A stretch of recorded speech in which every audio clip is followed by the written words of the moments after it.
аплицирав на вкупно 24 факултети, од кои 15 во Америка, 5 во Англија и 4 во Франција, бев примена на 9 од нив.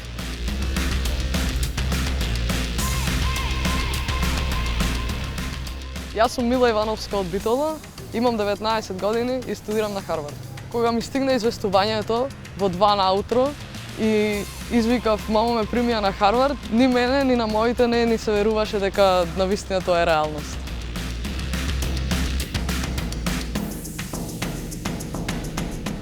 Секако дека се чувствувам многу привилегирано, што сум еден од примените 1900 студенти таа година на Харвард и особено ако се напомени дека во последниве 7 години ни еден македонец не влегол на додипломски студии таму.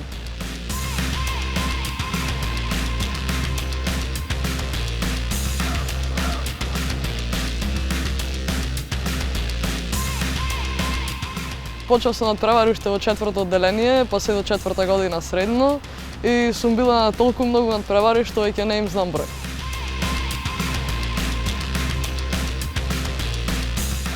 Настрана од рангирањето, самата диплома значи многу. Од кога ќе завршиш на Харвард и кога ќе зборуваш со некои поранешни студенти, ти кажуваат дека вратите ти се отворени буквално за секаде.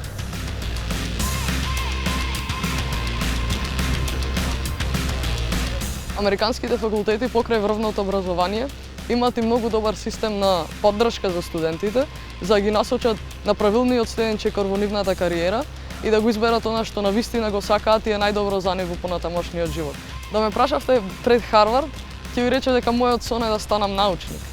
Но сега се повеќе и повеќе почнувам да се двоумам и следно нешто кое што сакам да го направам е да го истражам светот на технолошко развиените компании и да видам како е таму. Имам опција до крајот на прв семестар од втора година факултет да одлучам што ќе студирам.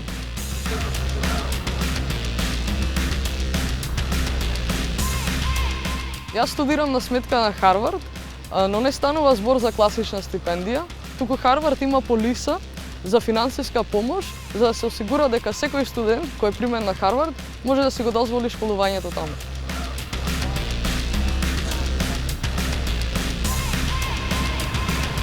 Ако пред тоа бев човек со големи амбиции, Харвард уште толку ми ги зголеми амбициите и едноставно видов дека се што посакаш може да се постигне со работа и дека нема недостижни соништа, туку само мотивација и се стига до се. Екстра предизвик е што ти предаваат професори со невидено реноме кои учествувале во светски настани, конференции и имаат секакви достигнувања. А на крајот на денот уште повеќе си мотивиран кога ќе размислиш дека од тие професори можеш да земеш еден ден и препорака.